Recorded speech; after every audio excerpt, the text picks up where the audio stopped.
Hey, creative. Are you ready to discuss profits, the money, the ways to make it happen? The Profitable Creative Podcast is for you, the creative, how you define it. Videographers, photographers, entrepreneurs, marketing agencies, you get it. CEO of Core Group and author Christian Brim interviews industry experts, creative entrepreneurs, and professionals alike who strive to be creative and make money at the same time. Sound like you? Tune in now. It's time for profit. Welcome to another episode of The Profitable Creative, the only place on the interwebs where you will learn how to turn your passion into profit. I am your host, Christian Brim. Special shout out to our one listener in Arcadia, Oklahoma. Beautiful lake, couple of Frisbee golf courses. It's a nice place in Arcadia. Joining me today is Meredith Woodruff with Spycraft Entertainment. Meredith, welcome to the show. Thank you. Thanks, Chris. You didn't start your career as a movie producer or consultant, correct? No, that's true.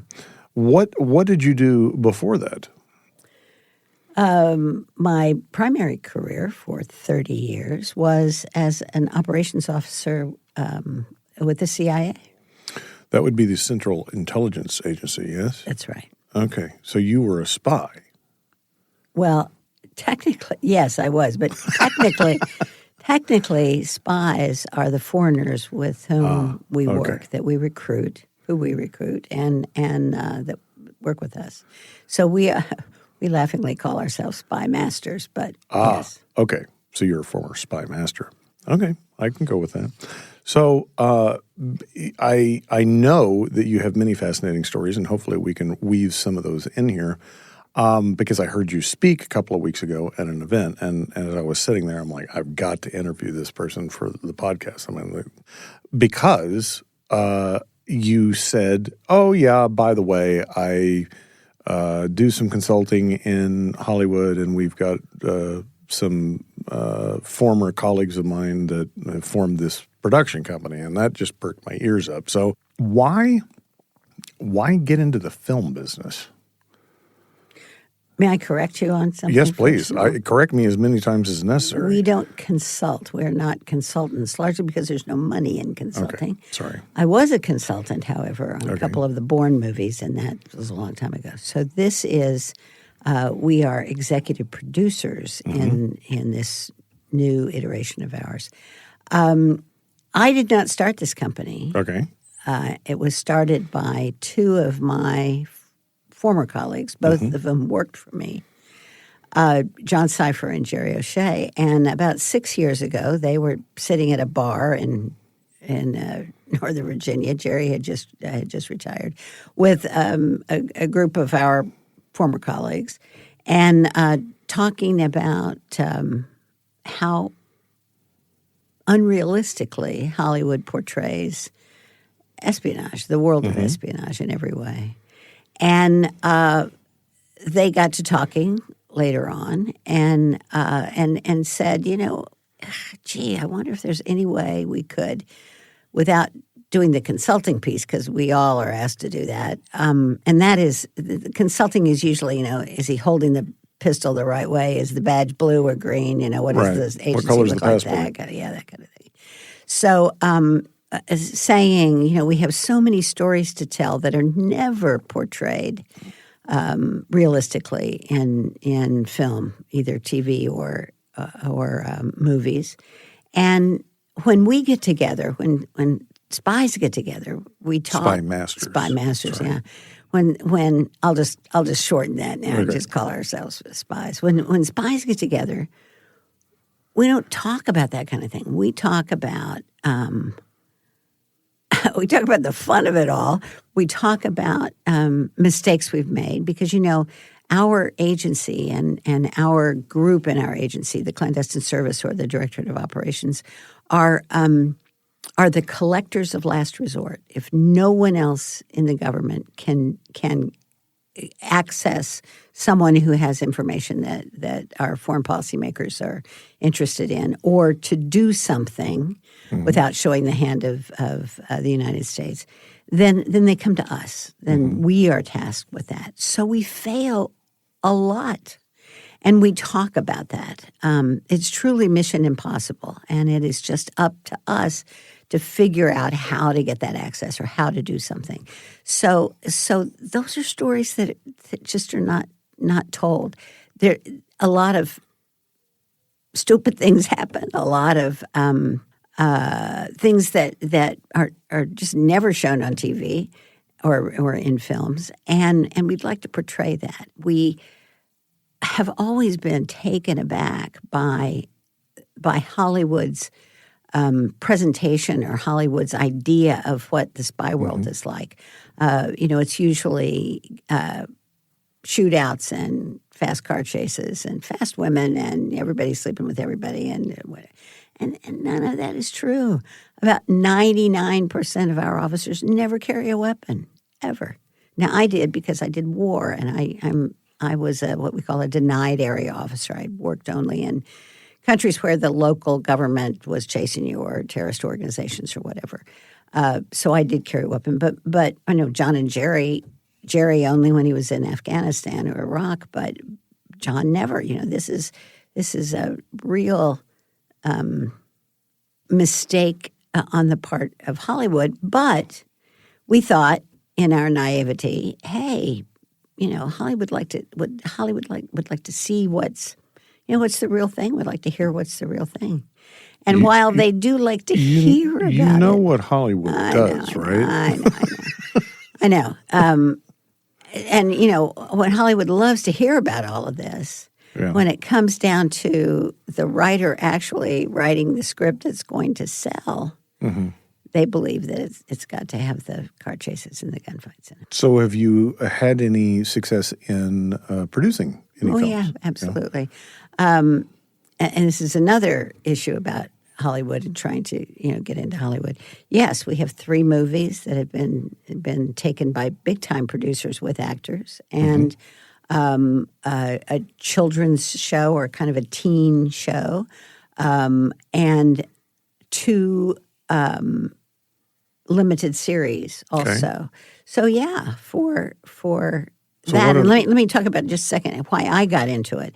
So Jerry and John did what they did. They were thinking they were going to do this, and they had some introductions into Hollywood. And in one of their very first meetings with a group of producers, they were trying to pitch a story and get somebody to buy into it. One of the people that they were trying to, the studio people they were trying to sell to, said, I'd like to hear about the women's perspective on this, and I'd like to see a woman be the hero in this rather than a male case officer, and they said, okay, we'll give you, here's the women's perspective, and she said, no, you can't give me the women's perspective. You're men. Mm-hmm. Where is the woman that works with you? Right. And they said, oh, she just couldn't be here today. And then they walked out and called me and said, lied? Called me and said, you got to do this and help us out. So that was 5 years ago. So we've been working ever since. So, okay, give me some names of these movies or shows. No. Have they been released? No, they have not been released. Okay. That's what I was getting ready to say. So Hollywood grinds very slowly sometimes, unless you've got a big name actor and a big name director and a big name writer with you, which a lot of shows do, of course. Then those will be made very quickly when it's a sure thing for a studio.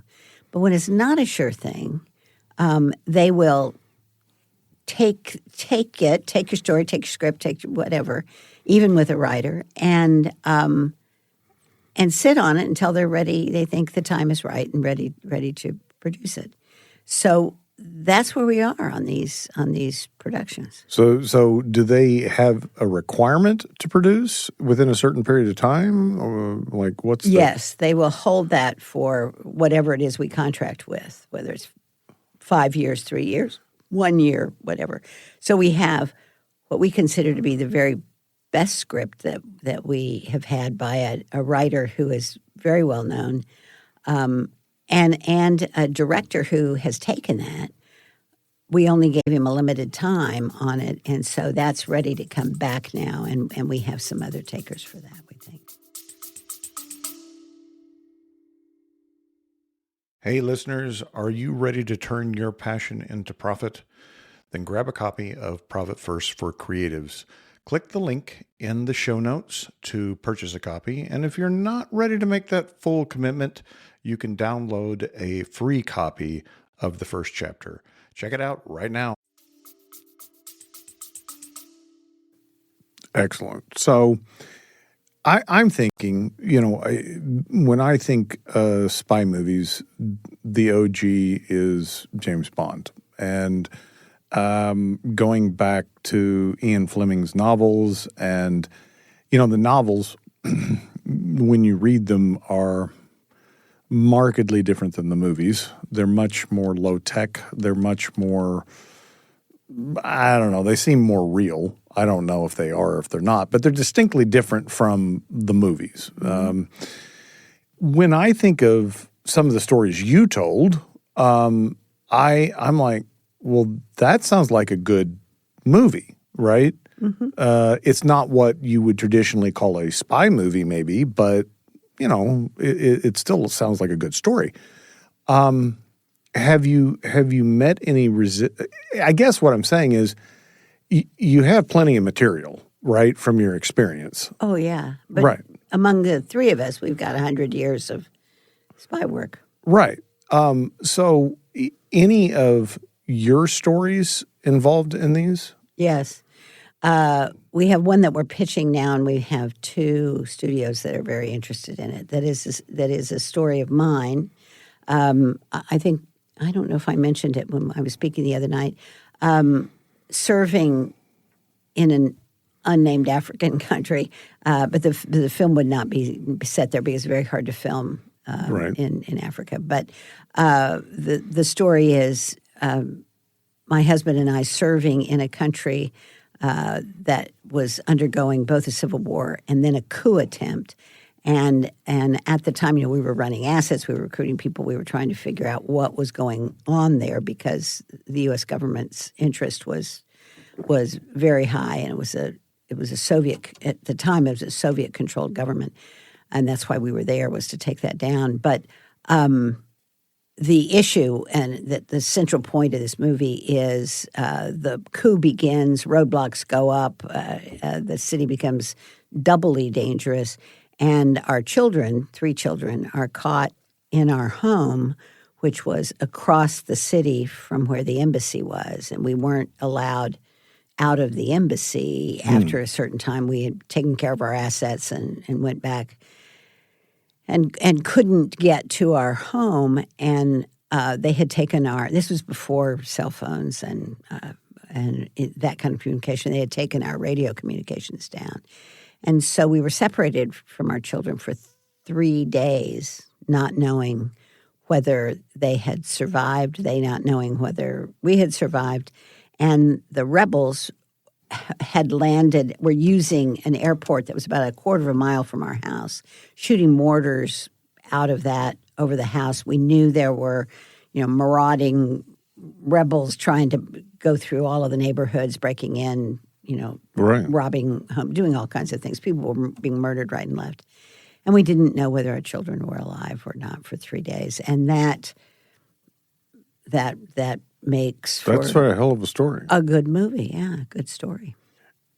Okay, I'm going to put a pin in this, and then I'm going to come back. You said it was your job to take down the government. That sounds a little bit more like implementing policy than providing information on policy. Well, when we say that, what we were doing was providing information so that our government could do what was necessary to cause that government to fall, and if that government fell, then the Soviets would be out of that country. I see. Okay. So we weren't there like we want to clarify killing people that, or taking people down. No, yeah, you're right. That's a good distinction. Well, there's this prevalent myth that CIA is full of assassins. Very much a myth. I would assume that if there were assassins, that those would be, honestly, completely compartmentalized from any government agencies that could be tied to it. Well, here's what happened. Let me just quickly do a little history of the CIA. In the 50s, 60s, we have always served at the behest of the president. We are the only intelligence collection agency that is not working under another agency. NSA is Department of Defense, FBI is Justice. All of us. Most are under defense, and we are not. We serve directly for the president. So back in the 50s and 60s, the president used the CIA, presidents, not just one single president, the presidents used the CIA to carry out whatever foreign policy they wanted. You look at Chile, you look at Iran, the take down Cuba, all of that. And so there was lethality involved. I wouldn't, not assassination per se, but certainly lethality. After the Phoenix program, which was basically an assassination program, not that was managed by us but not carried out by us in the Vietnam War. After that, in '74, there were big congressional committee hearings.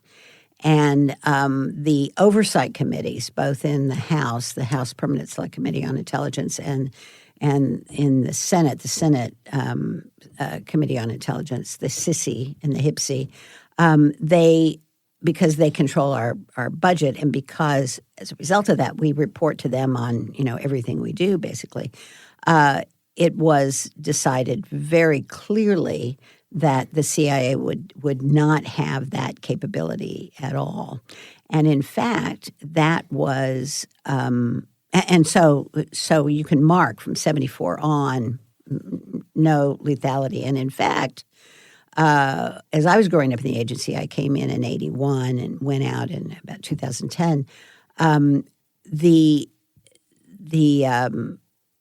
It was very clear that if there was going to be any chance at lethality at all, or even physical harm, it had to be reported. It had to be part of the operational design, and if that were the case, you weren't going to be allowed to do it.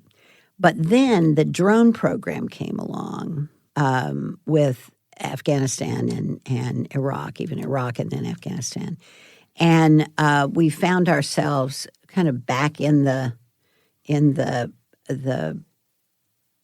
arms of lethality, and we reached a point in, I can't give you the exact year, I would say 2005, maybe 4, after 9/11, saying, that's not our business. If there's going to be lethality, that goes to the military. That's what they do. And you saw that for instance, in the takedown of Osama bin Laden. Mm-hmm. That was our design. A couple of our officers went in with it, but it was the Navy SEALs who did the actual takedown and the killing of Osama bin Laden.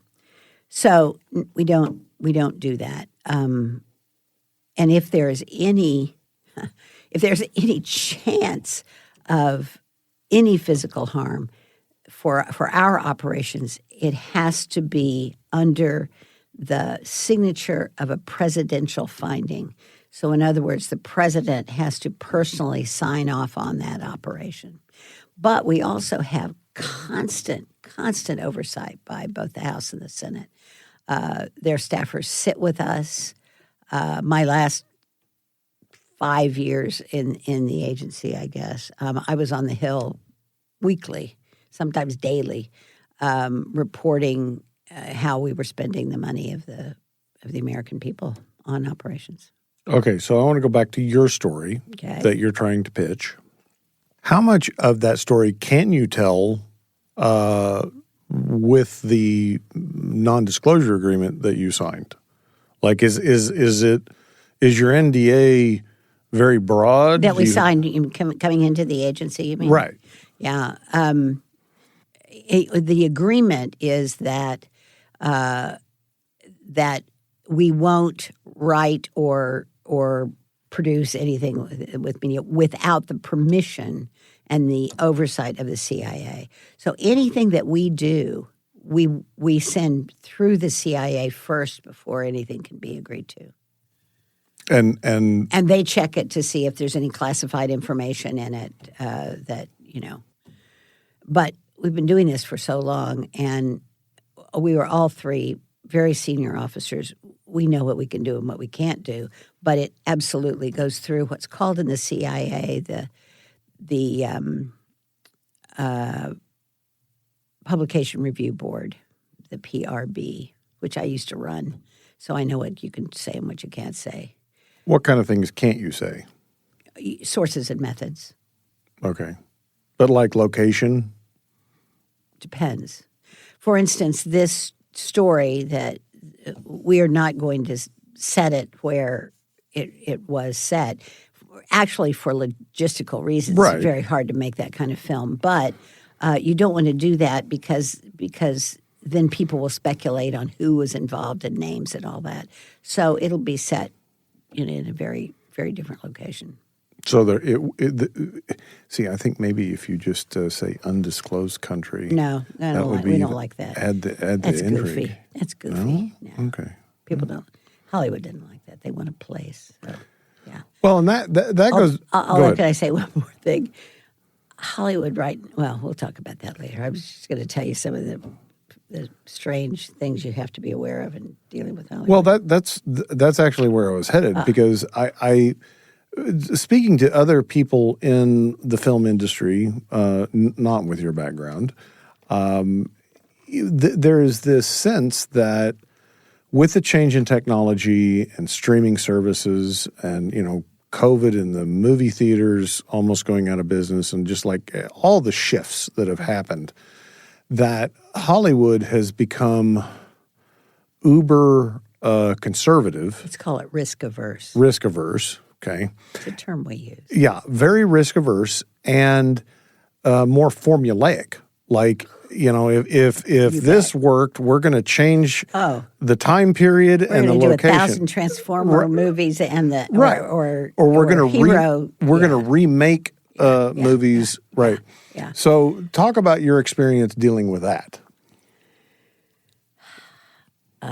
We wanted to go to Hollywood to bring a new view. Something new, right, which is a new the view. antithesis of what they want. But, and people always ask us, the first question people ask us is, well, what's been on TV or in the movies that's really good that depicts, well, nothing. That's why we're trying to do what we're doing. So, I mean, there are certainly shows that have parts correct. Right. But not, there's been nothing made that conveys the world of espionage as it truly is, and we think much more interesting than the formulaic. Right. Somebody's going to be shooting somebody else and driving fast cars and sleeping with whatever. Yeah, I mean the elements of a good story don't really have anything to do with that. No, they don't. And our business, and you've heard me talk about it, our business is a business of relationships, and that's fascinating. What makes people commit espionage? Yeah. What kind of lives do you have to live to do? What we say. We are ordinary people asked to do extraordinary things, and those things that we do require, all kinds of abilities. First of all, to determine motivations, to figure somebody out.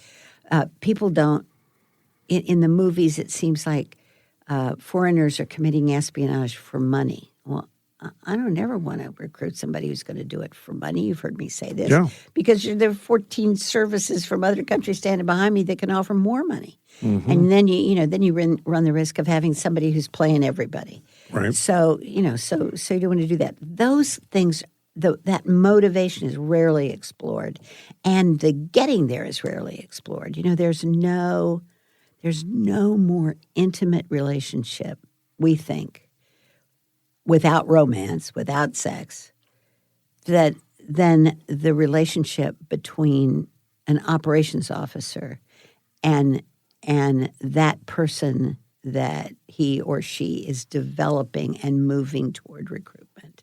Because ultimately what you are doing is you are helping someone to convince himself that he will be able to stay safe and alive and commit a capital crime. Yeah. Because if that person is caught, because, we only do strategic intelligence. We don't do tactical. That's a military or an FBI kind of thing.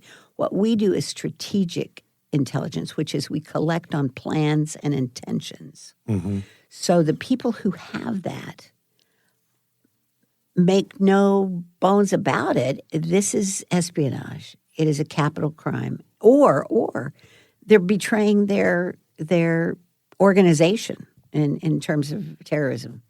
So what we are doing is using everything in our personalities to help that person to convince himself that he's willing and able to do that.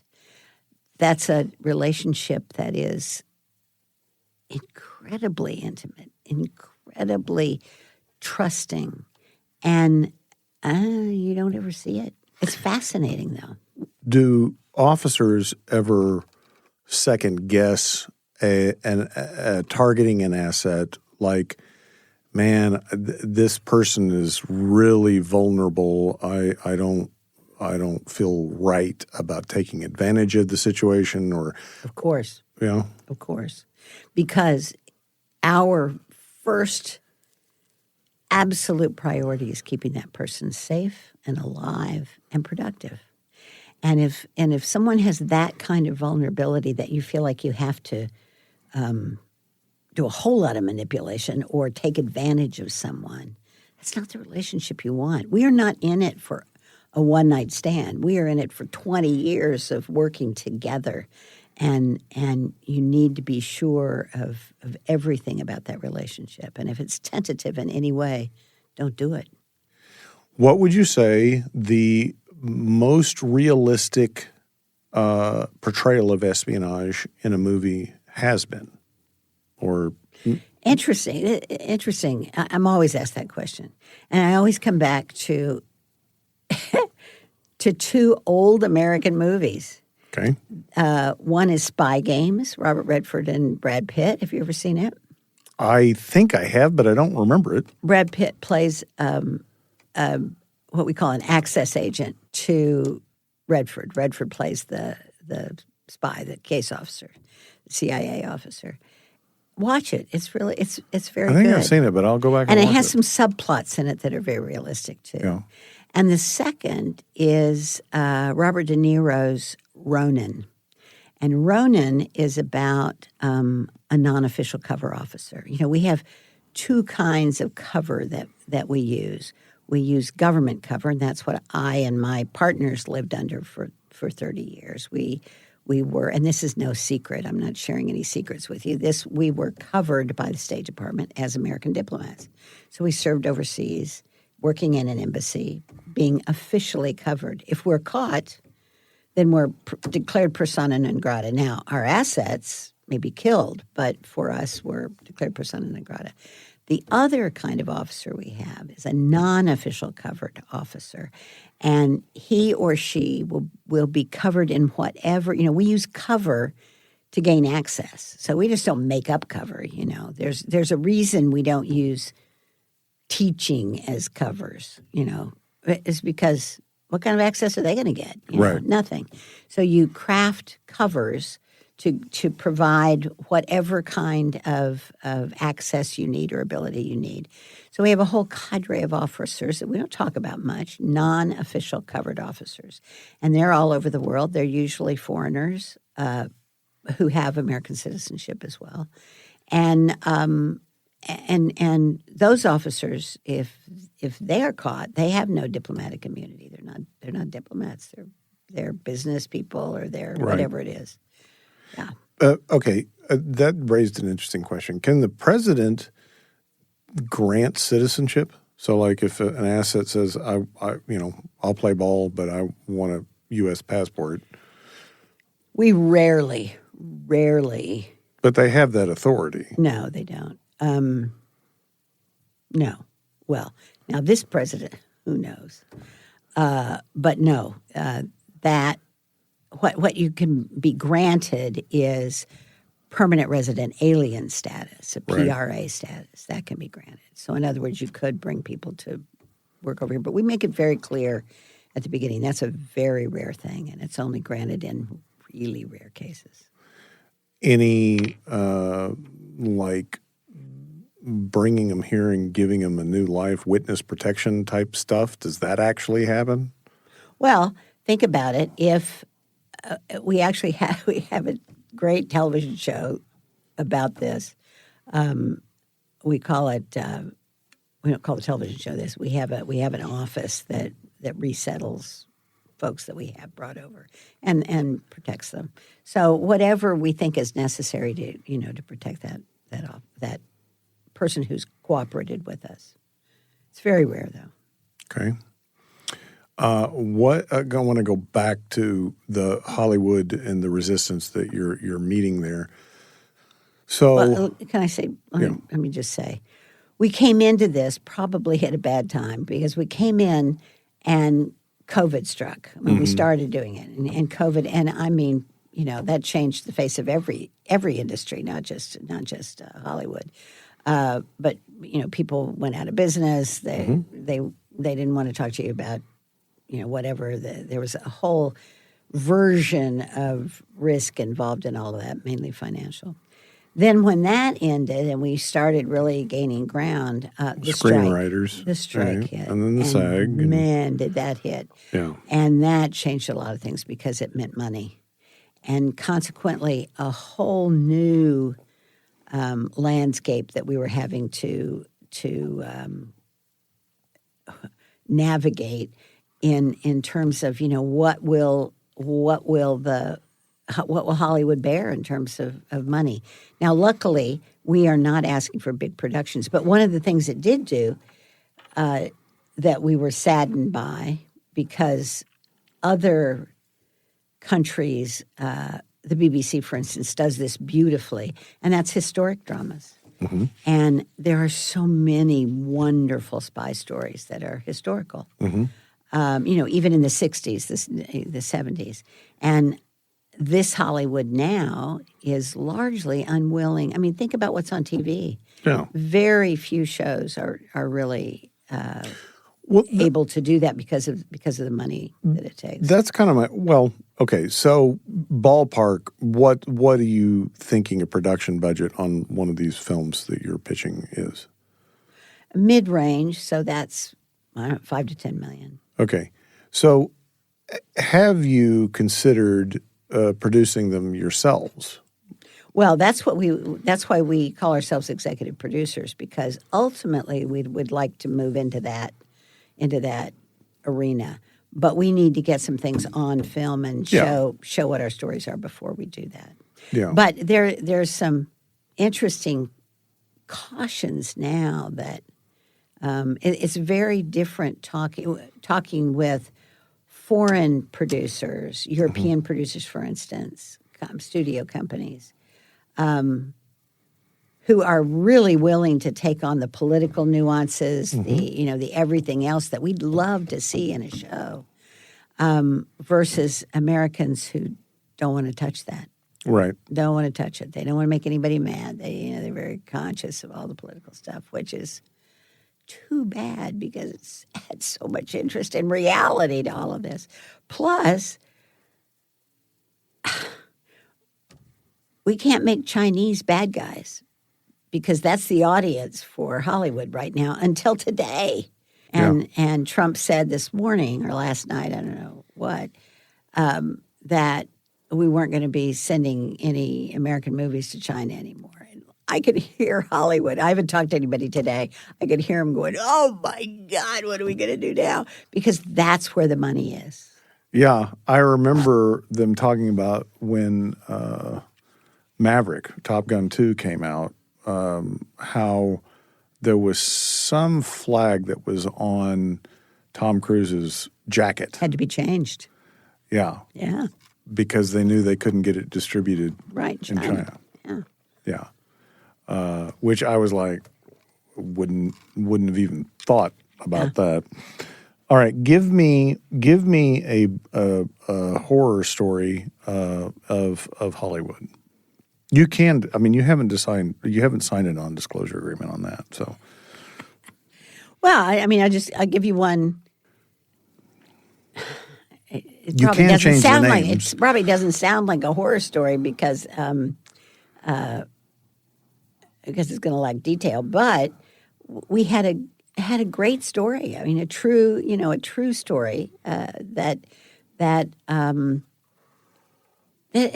was a terrific story. And when we talked with the writer, and that's what we do, we start with stories, or we'll start with a writer and say, what are you interested in? Or even a production company, you know, because we are genre agnostic. I mean, we'll do anything. We'll do comedy. We'll do, you know, children's shows. We'll do whatever. And you know, the spy genre has a lot of kind of sub-genre too. So we will always say, so what are you interested in?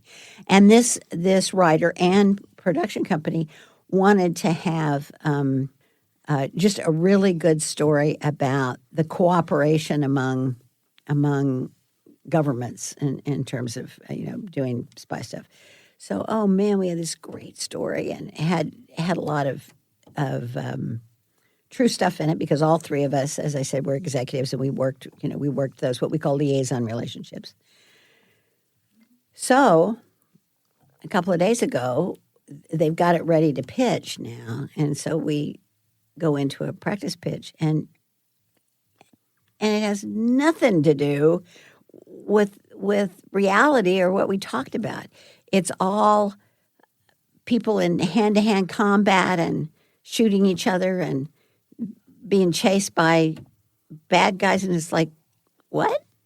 This wasn't. We gave you this great story, but you know, it's not our production. It's their production, and we have to realize that regardless of what we want done, the final product, until we can really be there as hands-on producers, is theirs. Yeah. So, have you written any? You've written some scripts? Yeah, we do. That you personally?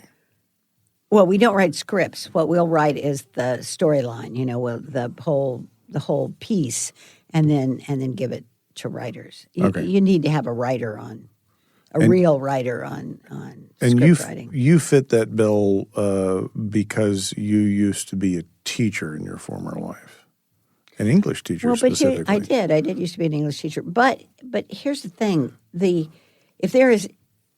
I used to be chief of recruitment for the agency too. We ops officers write. We figure about 4 hours for every hour on the street, because when you have meetings with assets, you're the only one in the room. Right.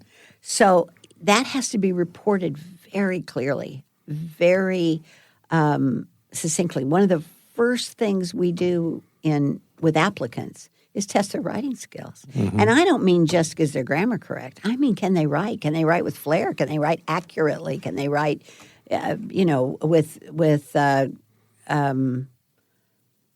understanding? Mm-hmm. And can they capture nuance? Can they, all of that? And so we are a whole organization full of excellent writers. Okay.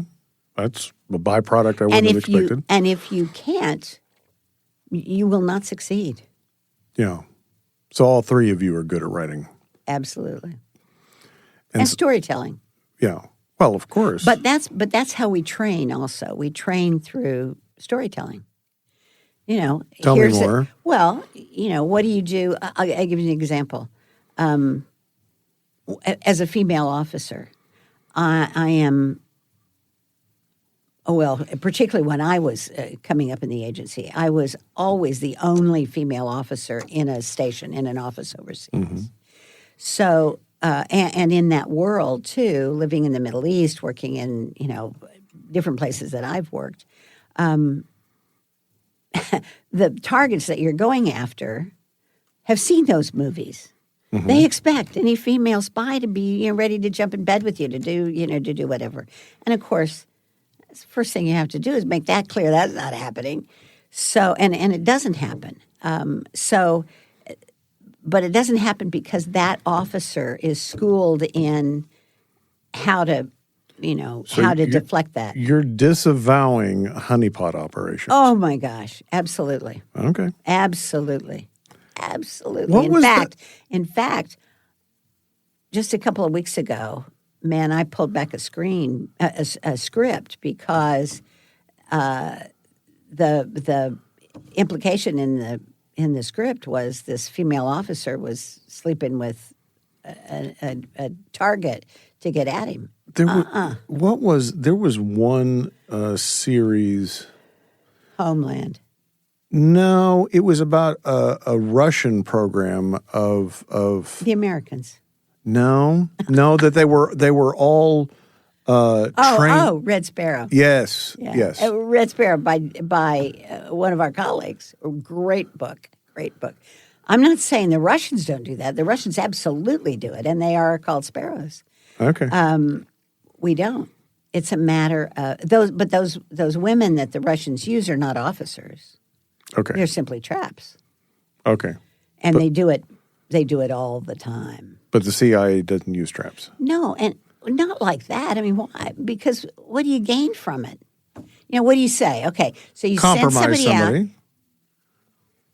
and you say, okay, I've got 8x5 glossies here, and I'm going to show them to your boss and your wife if you don't do what I want. What does that say to that guy you're trying to get information from? It's more of a stick than a carrot.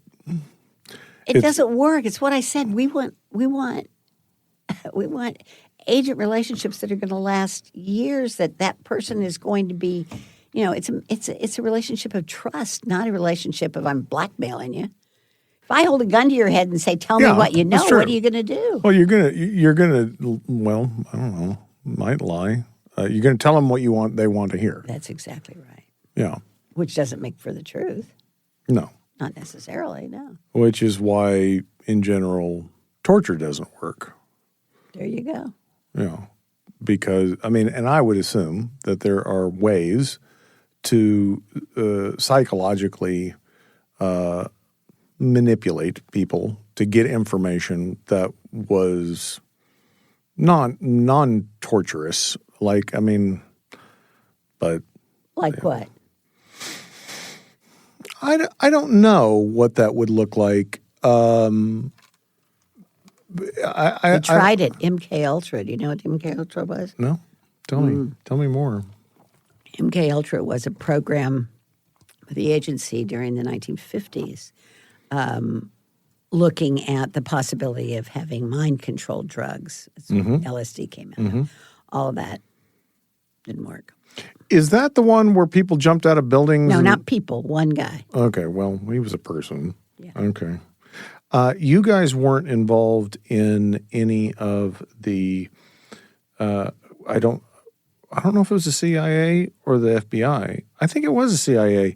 And this is before you were there. But well, maybe it wasn't. The whole seeing clairvoyance, like being able to identify locations of people or things. FBI. That wasn't the CIA. Okay. I can't remember. Do you remember the name of the program? No, I don't. But I've heard about that. Yeah. It's like some weird shit. Yeah. I mean. Yeah. No. Wasn't us. Weirdly accurate too. But then you never hear all the inaccurate. It's kind of like yeah. 1 in 1,000, and so we'll publicize the 1 in 1,000 and say it worked, declare victory. Yeah. Well, I look forward to seeing one of your films soon. Hopefully you can get somebody off their ass to produce it. But do you have any final thoughts on this topic, your journey, advice? Well, in the positives about dealing with Hollywood is it's a lot of fun. We talk to interesting people, and they talk to us. We have great conversations. Be aware if you're going to try to conquer that world, or even make strides into it that there are things to hold you back. Money is one of them. They're very very conscious of that, and even political risk, as we evidenced with nobody wants to make the government unhappy. This government unhappy. Nobody wants to make the Chinese unhappy. And that's it's a huge audience, and it's a very different world now with streaming. As opposed to television, where every writer was guaranteed, 23 shows and a good season and could actually support his family that way. And now, even when he's on or she is committed to a really great miniseries, he gets to write 8 shows. Right. So what are you going to do the rest of your year to pay for your living expenses? So you just have to be very conscious of that. I think having investors in your pocket is really important. We've been very lucky in that way. So good luck, folks. Yeah, that just reminded me of one of the local Oklahoma writer had this great story. It was a period film set back in the Civil War, and it's basically a mystery. But they find this cache of Confederate gold, and I don't remember the whole story. Anyway, he went to go pitch that, and they loved the story, loved the idea, and they said, the lead would be great with Channing Tatum. And this guy was like, "You're completely missing the boat here. What this movie is about, Yeah. Don't even start me on the choice of actors. Yeah. Right, but they want a guarantee. Yeah, right. Exactly. And that's the thing. That, Hollywood wants certain things. If you can, we are pitching a movie right now that has a great, well-known actress attached to it. And doors are opening like crazy because she's on it. Is she the right actress for the deal? Yes, she's absolutely the right actress. We're very Not lucky. Channing Tatum. No, it's not. Okay. That's probably good.